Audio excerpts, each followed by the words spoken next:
Satu.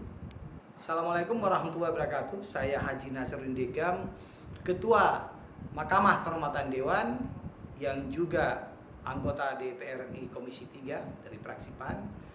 Saya mengucapkan terima kasih, apresiasi pada Kapolda Aceh yang sangat luar biasa mengamankan mudik tahun ini, yang mana mudik tahun ini tingkat kecelakaan juga menurun dan kepuasan masyarakat sangat luar biasa. Karena ini penting. Kenapa penting? Karena Aceh baru dilanda musibah.